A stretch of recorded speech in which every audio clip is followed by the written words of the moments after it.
And so what I'm curious for your view on is, while, I would love to debate you on your healthcare policy. I think we need Medicare for all. You think public option, your housing policy, et cetera. I'm just being really real with you. I don't really hear what you say if you are still supporting a genocide in Gaza. Hey, that's it. That's it. Right there. I'm so glad that she said it with her chest. Okay, she said it with like, I'm that dude, or I'm that girl. Okay, like, she said it with authority. And she wasn't, trying to beat around the bush. You know what I'm saying? Just trying to be polite and nice. And, no. You're right. Bars.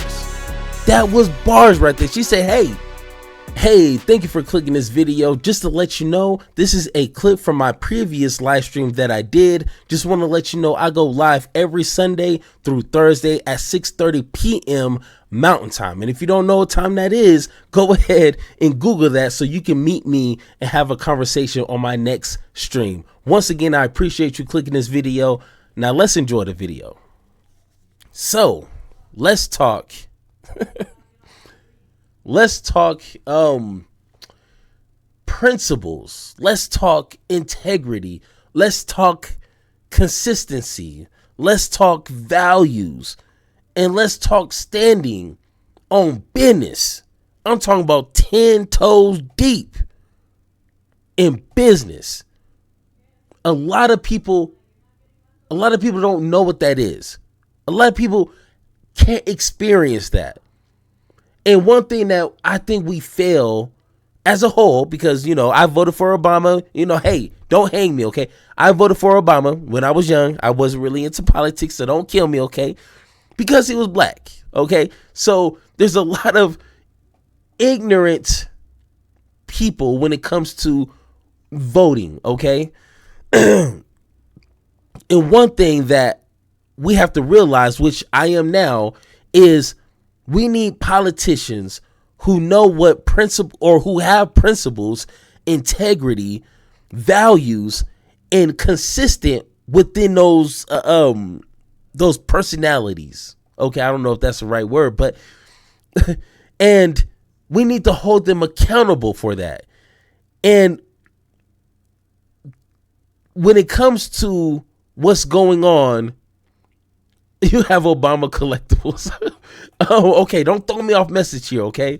When it comes to America assisting Israel in this genocide, we have to make sure we're holding them accountable. And I just realized it's two different perspectives that are being talked about when it comes to America and Israel. And it hit me just a few days ago. You'll have like the Marjorie Taylor Greens. You'll have the Bober. I think she's on board now. You have the Tucker Carlsons. At one point, Charlie Kirk, Candace Owens. Like, it was confusing me that these individuals were like agreeable at this point. Like, I found myself agreeing with them. Like, wait, what's going on? And then it hit me just a few days ago that they don't want to stop the funding to Israel for the same reasons I do. And if you got to really listen and kind of know who they are to understand this. People like myself, which we're going to get into with Krystal and a senator from Michigan, I want them to stop funding Israel because they are killing innocent people on purpose. Not this whole war like, people, innocent people die throughout war all the time. Yeah, okay, got you. Which I don't really agree with that, but okay, got you. But they're doing it to the extreme for a reason. It's a genocide. It's an ethnic cleansing. If you don't know what that means, go ahead and look it up, okay? And people like Charlie Kirk and Tucker Carlson and all of them, they are anti-Semitic. That's the reason why they want America to cut ties with Israel. They just don't like Jewish people. And once again, they have a history of doing that, of saying that, of supporting that. So it kind of hit me. So when I seen this interview with Krystal, is I wish I typed in her name here. Krystal did a good job of bro, you going MAGA. It's not going MAGA, because like if you were listening, I said I want America to hold Israel accountable for the genocide that they're doing. Not because I hate Jewish people. That's Tucker Carlson. That's Charlie Kirk. That's Candace Owens. So these are two different values, but just so happenly we're asking the same thing, which was throwing me off a few days ago. But Krystal did a beautiful job at holding these politicians accountable. And I think it's important that we have this same energy, be unashamed to say, hey, this is a moral conversation, and we need to make sure you're on the right side of that conversation. Like, politics and morality go together. Emotions and politics can work together. Now, before we get into the young lady that Krystal is going to be conversating with, I did a little digging up when I was, got out the shower and, getting ready to eat. She's elected to the U.S. House of Representatives in 2018, flipping a long-held Republican district, re-elected in 2020 and in 2022.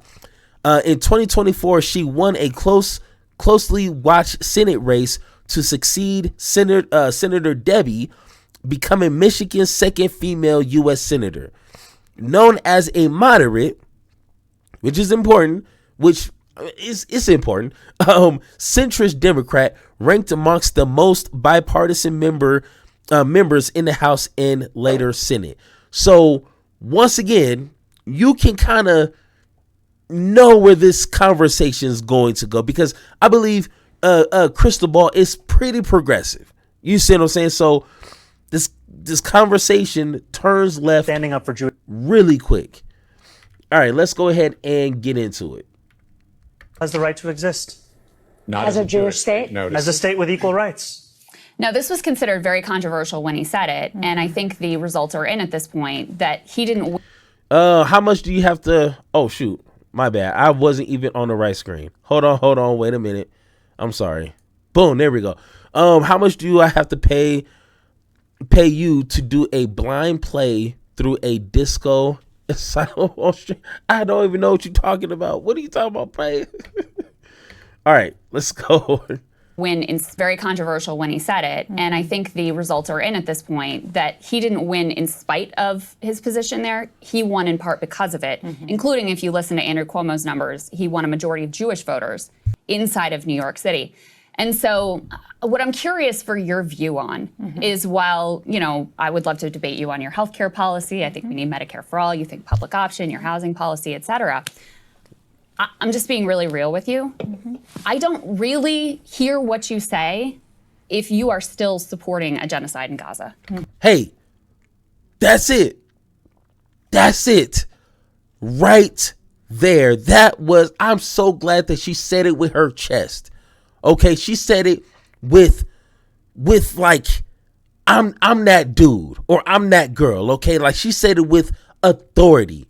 And she wasn't, trying to beat around the bush, you know what I'm saying? Just trying to be polite and nice. And, no, you're right. Bars.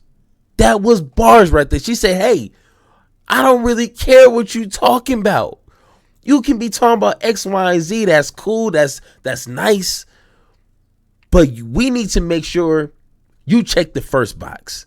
And if you don't, I don't really care what you got to say, bruh. I don't even want to continue the conversation. I don't want to talk about healthcare. I don't want to talk about, your opinion on housing. If you are supporting another country committing a real time in real life in front of our eyes, genocide, don't want to talk to you. I love that. She scored a lot of points with me on that one. And that's for me, I'm speaking for myself, but I know there are millions of other people who feel the same that you have to at least cross this sort of moral threshold. And what it indicates to people, and I think part of why, Zoran won so many people in New York City, young people in particular, but Jewish New Yorkers, people across the board, is because it was a sign of, number one, okay, you're focused on New York City first and foremost. Sure. Number two, you're willing to take the heat on an issue that is really difficult for you, where you're being overtly smeared as an anti-Semite. And number three, there's no, entrenched interest that's going to control. You have a spine, you have principles, you're willing to stand up for something. And so, I'm curious for your reflections on that because of your voting record and where you've stood on this conflict. Yeah, well, I mean... Now, before we continue, Dame Virginia, you said, could you get Krystal on your show? Hey, I wish, but I only got like 38,000 subscribers, so they probably going to look at me like, hey, you small time, we ain't got time for you. I don't know. But go ahead and go to her channel and give her an ask. I don't know.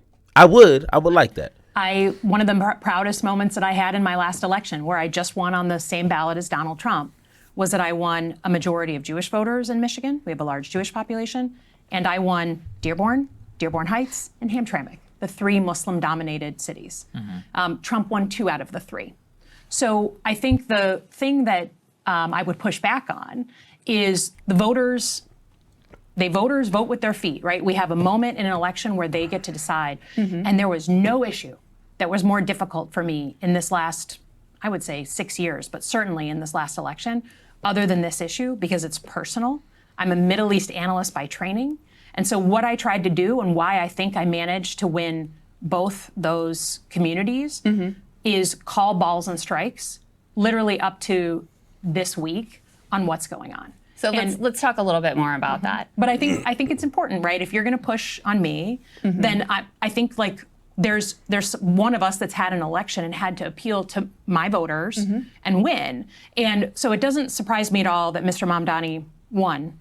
Or actually, I didn't know his name. I didn't know much about him until he won. But because I think this issue is motivating people in a very visceral and personal way. Yeah. But it's not the only issue that my voters in Michigan care about. Of course. And the online world is extremely, extremely focused on this.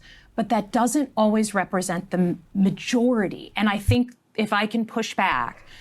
This once again, this political talk, the way that these politicians talk, which in my opinion is old, and this is what number one why people don't like politicians. When you try to speak to them and just overdrawn conversations, and it's like, bro, just answer the question. All right, just stop trying to sound like you just know it all. Okay, I really hate that.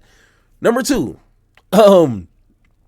she could be right that not every voter in Michigan cares about what's going on in the Middle East. They probably couldn't even find Israel on a map. Okay, so that could be true. But what about you? Krystal is asking you, not what your voters think. She wants to know your personal opinion on the matter. That's it. So this whole my people voted for me because, blah, blah, blah. Like, okay, got you. But I want to know your personal opinion, and you can still act on that because you're still an American citizen and you are closer to power than your constituents. So you can actually do a lot more good in the hood than a lot of regular folks. But this whole pivoting thing, this whole politician pivoting is old, and people can see through that. If I can see it with these, 4 eyes here, I know everybody else is. Hey, I appreciate whoever throwing up them hundreds. I appreciate you. I see you and I appreciate you.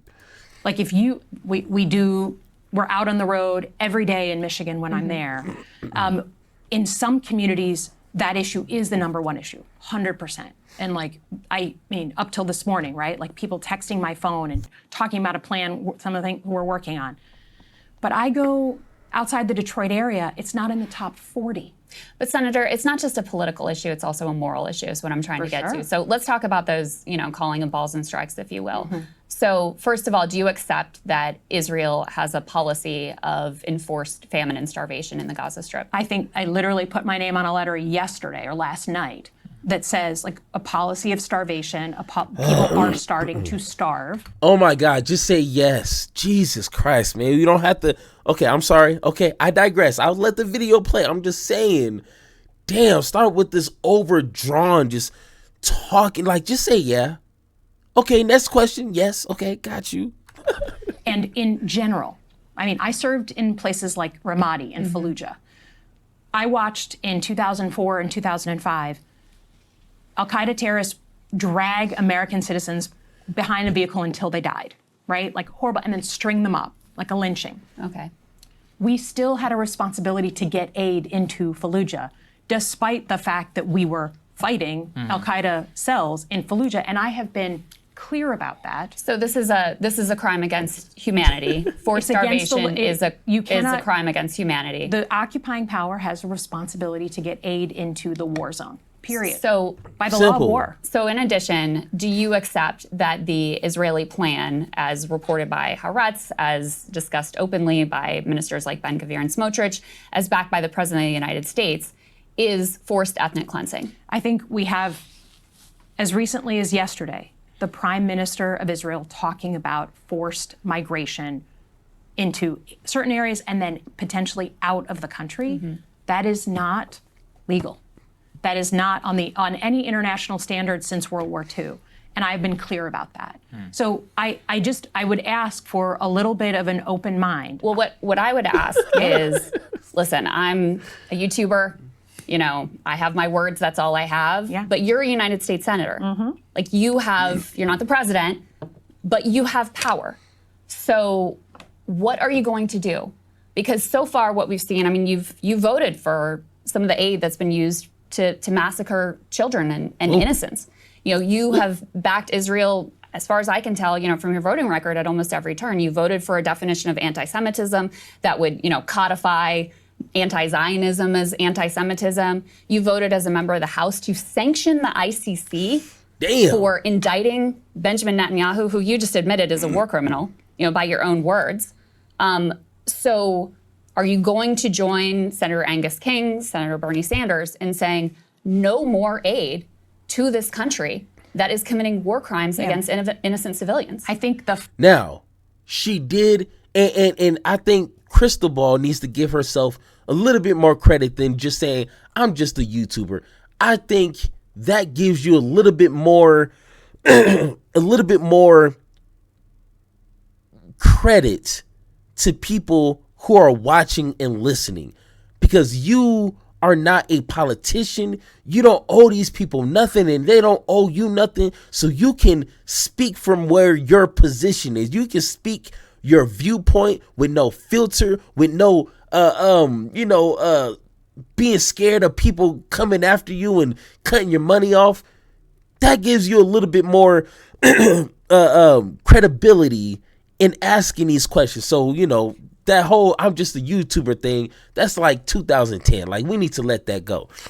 Now, the question she is asking, once again, is a basic question that just takes a yes or no.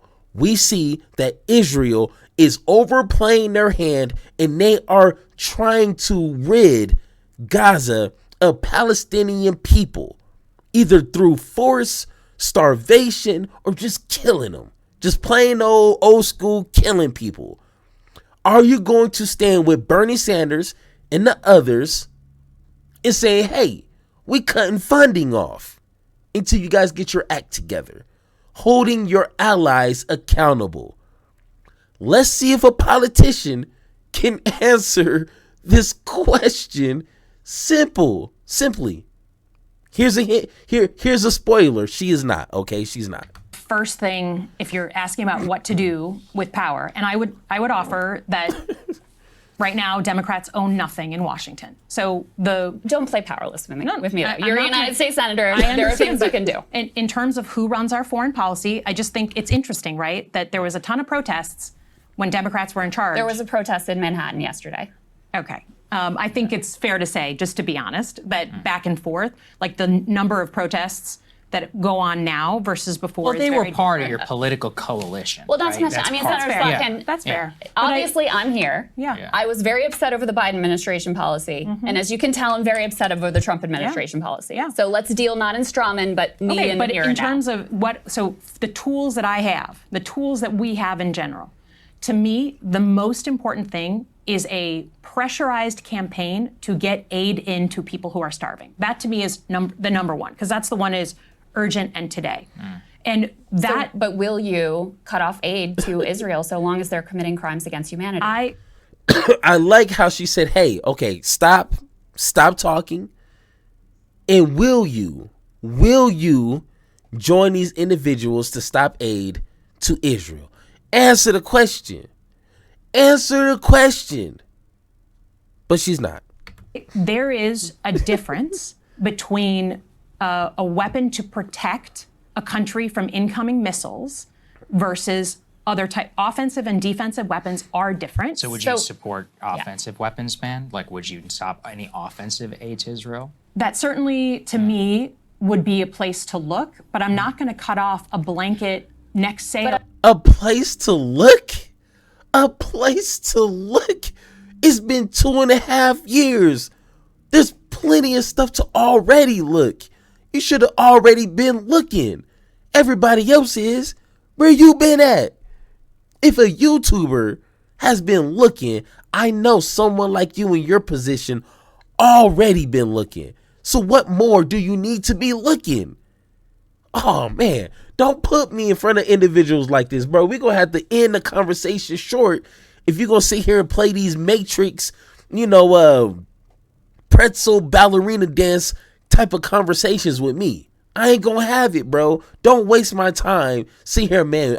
I got to look at the numbers. I got to look at the facts. I got to look at the situation. Bro, over 115,000 people injured, over 70,000 killed, and going to be more once they get the bodies out of the rubble. So what are you talking about? You need to look at... Okay, my bad.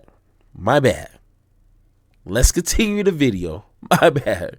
On a defensive weapon comes through. No. I also reject that because, for example, if Senator Slotkin, if you were asked to support defensive weapons for Iran, defensive weapons for Russia, you wouldn't back that.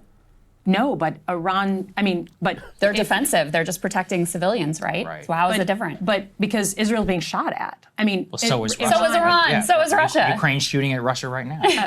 Right? I'm sorry. This is the difference between allies, partners, and adversaries. Why is it an ally then? What are they doing right now, which makes it an ally? I think allied relationships, just like Lithuania right now, like an allied relationship or a partner relationship is a long-standing relationship of information sharing and diplomacy. And that is, to me, it's not a like every day we decide Lithuania is our ally or not. We're allied or not. And sometimes we have big breaks with allies, right? Sometimes we have difficult moments with allies. Sometimes it goes the wrong way with allies. But an allied relationship is a long-term relationship. It's hard. Okay, great point. I understand America having allies. I think that's an important thing. I get you 100%. I get you. But if my ally is out there going rogue, tripping on my dime, I'm paying for that, okay? You out there acting a fool on my money, on my dime, on my time, on my name.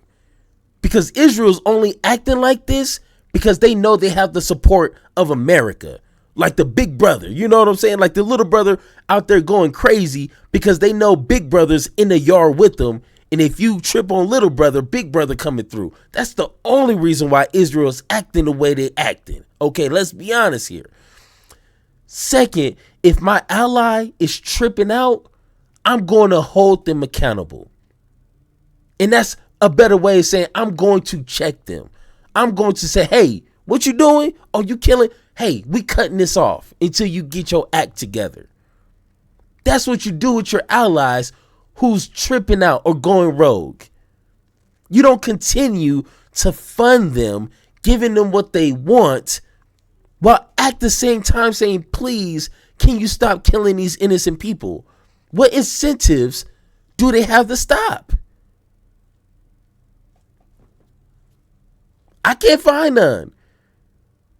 You see what I'm saying?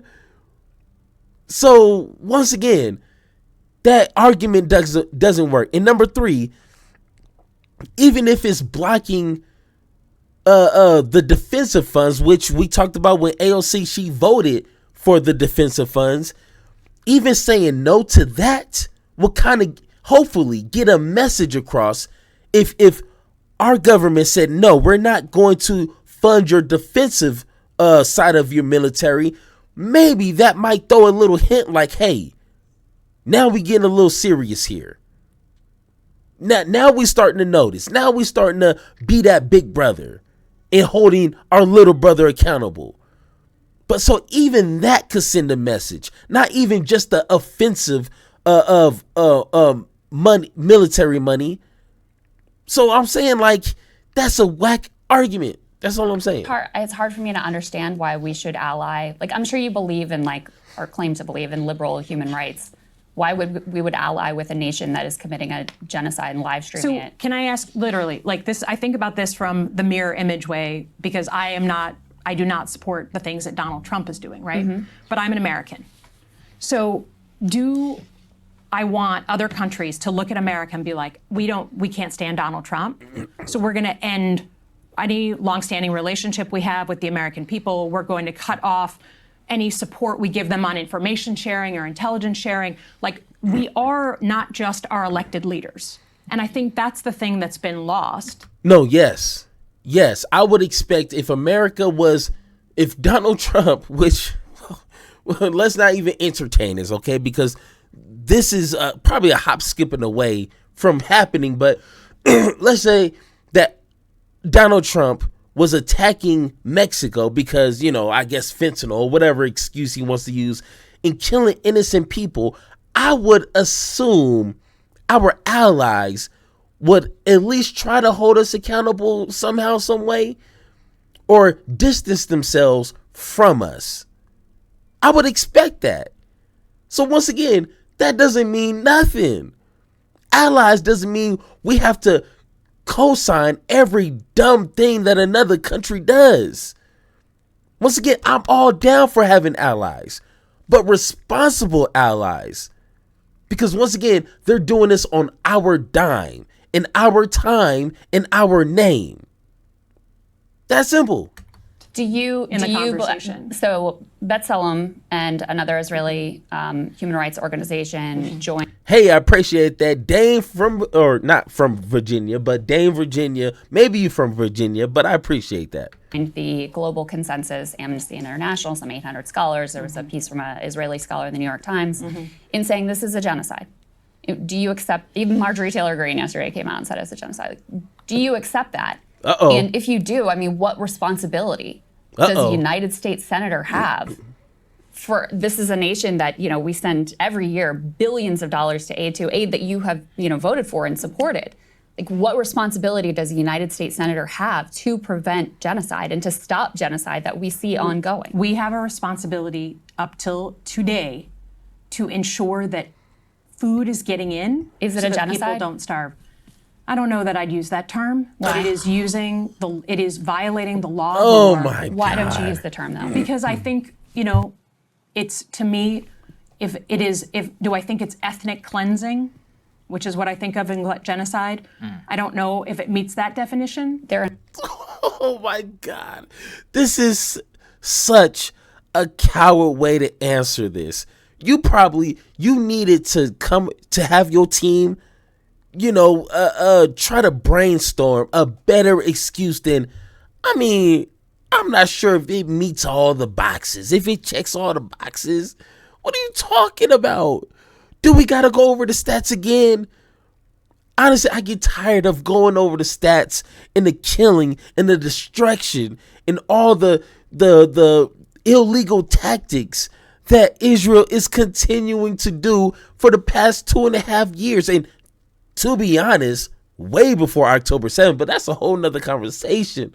I'm just saying, I'm just saying, Israel has a history, and you telling me they don't meet all the boxes. What boxes haven't been checked just yet? That would have been my question. What do they got to do? How many people need to die? Is it 50,000, 75,000, 100,000?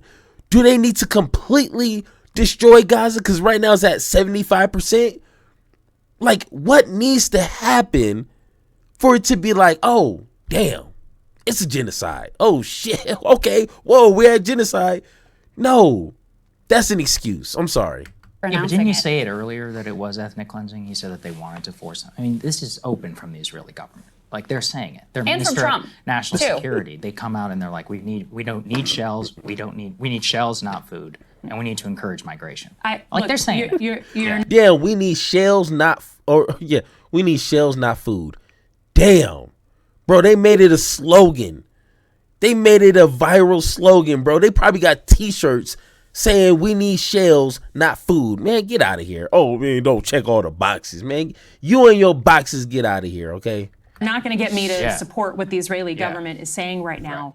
I think the point I was trying to make is it's not just about, like, we have relationships with nations over time, regardless of who their leaders are. We have really tough moments. We have easier moments. But that doesn't, so I'm not willing to say that, like, I hate everything ever. Sure, into but the so future. even if you accept that they're committing a genocide, you still wouldn't cut off their aid?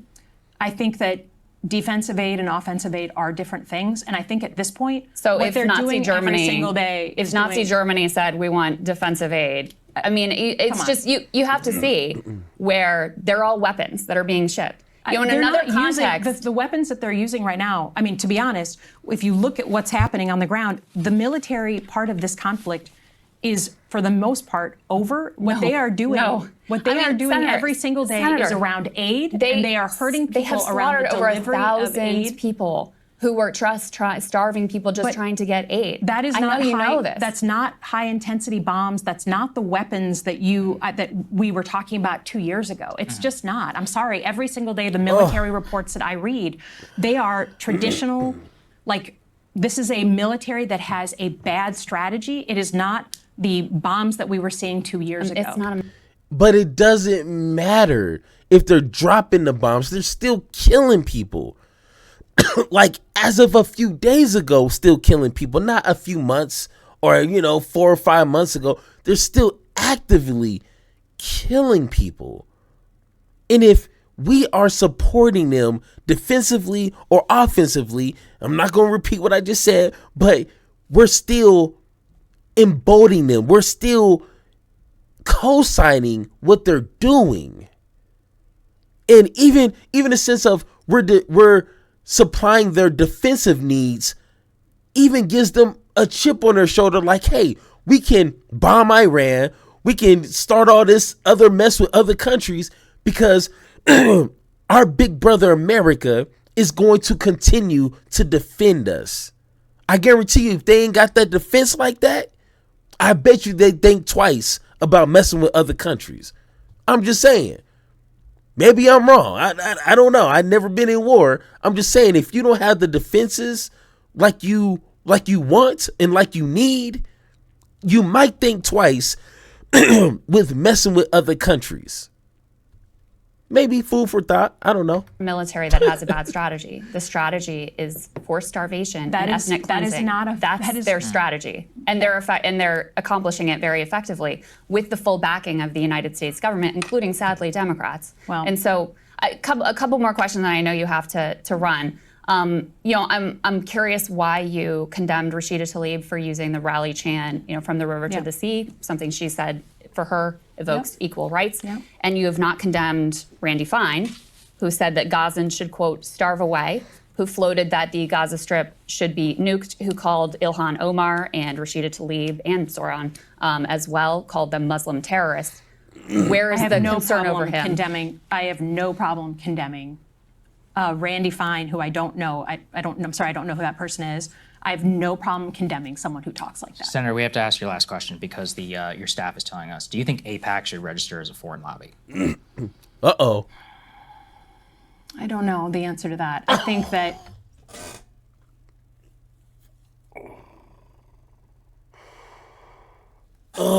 my God. The amount of cowardness is like seeping through the screen. You see what I'm saying? Like, I never got secondhand cowardness in my life. And this is my second time seeing it, and I still get like, ugh, you know what I'm saying? Like, when you see something so disgusting, it makes you feel disgusting, like you need to go wash your hands again. That's how I feel right now. Like, I have to do something like courageous after this video, because her amount of cowardness that she is displaying is disgusting. She said,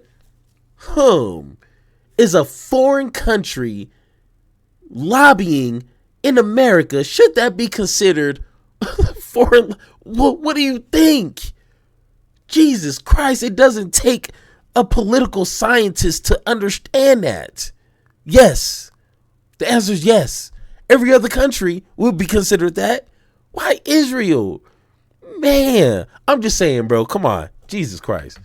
I know plenty of people who think they should. You know, I don't. It's kind of a cop-out answer, don't you think? I mean, Yeah. I literally, Yes. I just guess I'd have to look at the definition. I certainly have had my tough moments with that organization, and So you stop accepting their funding? you gotta get your facts straight. I have not been endorsed by AIPAC. I have not. I'm sorry. I was the first Jew You were elected to the Senate that was not endorsed by any Jewish group. AIPAC, J Street. You've been the recipient of their funds. In 2018, when I first ran, people who were members, yes, but I've not been endorsed since then. And I just got to be honest, like, I think that this is where facts really matter. I've had very, very difficult conversations with my colleagues in that organization, and made a choice back in 2021. So that was the first time I was up for re-election. So I understand that there's a sort of, like, again, cornered position, but to me, like, I call balls and strikes as someone who She calls balls and strikes, but sitting here giving lukewarm, spineless, soft as rice type of answers. Bro, people use that phrase way too loosely. Oh, I call balls and strikes. I call a spade and a... No, I'm sorry. That's not you. Second off, I looked this information up and I can't find any more information. So if you guys know, let me know. But it said that she collected over $500,000 from AIPAC alone. Now, once again, I don't know if she's still collecting money. I would like to believe her. But after already collected that much, if that's true, once again, from the sources that, I only had like maybe an hour to kind of look up some information. That's still a lot of money. And that kind of gives me reason of why you kind of hesitating on such easy answers or easy questions. I'm just saying, like, I don't know. But once again, I can't find the receipts like that. But it's just a little weird. served in the Middle East. I have one more question I have to ask you.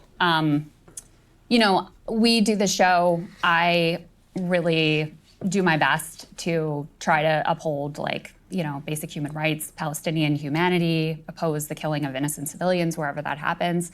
And I have to tell you, I feel really guilty that I'm not doing enough. I think all the time about, I'm a mom, I think all the time about those moms who can't feed their babies. Those babies are starving to death. And I just want to know, you're a United States Senator, you did vote for some of the bombs that were dropped on refugee camps. When kids have been sniped in the head, tents firebombed, people set on fire. The entire Gaza Strip turned into rubble. And now we're seeing these emaciated bodies of babies starving to death every day. And I know what you can do. Does it eat you up? Does it eat you up? Do you think, what more could I do? Do you regret any of your votes? Do you let me regret tell any you what sort I of was working on this complicity? morning. A group of Jewish rabbis and Muslim community leaders came together with a proposal that we are working on just getting, if we can't get other aid in, at least get baby formula and nutritional supplements for children. Let that be I don't know. I don't know. Maybe, once again, maybe I'm just being picky. Maybe I'm just that kind of guy that stands on business and want to make an impact when I have a chance to make something happen. Okay, maybe that's just me. And that can't be everybody. Okay, I get that. But that was such a politician type of answer. Let me tell you what I've been working on. You know, I gathered all the Jewish, people in my facility. Like, no. Krystal just gave you an unfiltered, raw, emotional response to a situation that she's showing empathy and sympathy with for other people. You need to match that type of energy. And not with the, like what I'm doing is, curating a plan so we can, continue to look at the numbers and look at the figures. Like, no, just be like, you know what? I feel you. And I'm going to continue to do everything I can, which she's not, to, at the very least, hold them accountable so they can stop not only starvation of these people, but killing them with for no reason at all. But no, politicians are just going to continue to be politicians. Kind of a green light, never has a problem. No one's trying to eat baby formula other than a baby, right? That is the proposal that I've been working on all night and this morning. So in terms of what we're trying to do, there's not a moment that goes by that this isn't something that I'm working on and something that my own community, not online, but my own community has practical things that they want to do. They're willing to raise the money. They're willing to buy the formula. They're willing to do whatever we need to do to get it shipped in. That's how I spend my time. But you're not willing to cut off aid to Israel. That to me is the most effective thing that I can do today. This is a settled question. Your staff is telling us you absolutely have to go. So we appreciate your time. Thank you very much. Once again, you can do more. I refuse to believe that these politicians, their hands are tied. And that's why people are sick and tired of the Democratic Party. Oh no, I can't do too much. My hands are tied. I only got so much power. I only got this much power. I can't do much. But we're literally watching Elon Musk and not Elon Musk now, but Donald Trump destroy this country on his own. He don't care about no daggone norms. He don't care about constitutional rights. He don't care about judges and court decisions, which I'm not saying Democrats need to be that gangster with it, but I'm just saying if Donald Trump can do all this, what's your excuse? What's your excuse? Oh, but I'm bringing people together in my community and we're going to, once again, write a strongly opinionated letter to tell Israel to let food go through into power. No, I'm sorry. That's why the Democratic Party is trash. And once again, not talking about the progressive part of it, but moderates, the liberals, the centrists, whatever you want to call them, they're spineless. They show no emotion. They show no. I hate to say balls, like I should come up with a better, intellectual word, but like, damn, show something. But that I can't expect everybody to be like that. So that's where we're at with that. Yeah, not baby food, only baby formula. Like, come on. I watched a video yesterday on the live stream. Like, there's people literally falling out, passing out, and dying, and they look like literally skin and bone, no muscle on their body. It's crazy. But yeah, let's fight to at the very least, like baby formula, like. Fuck, man. I guess. I don't know. Sure, maybe. I've been wanting this shit forever. I've been in the field with whatever they throw at me. Brush it off, pick myself up, moving on to the better. Hey. Ain't no errors, baby. It's a new era. I wake up early, feeling rich like I'm Kesha. I get to the paper, boy. Extra.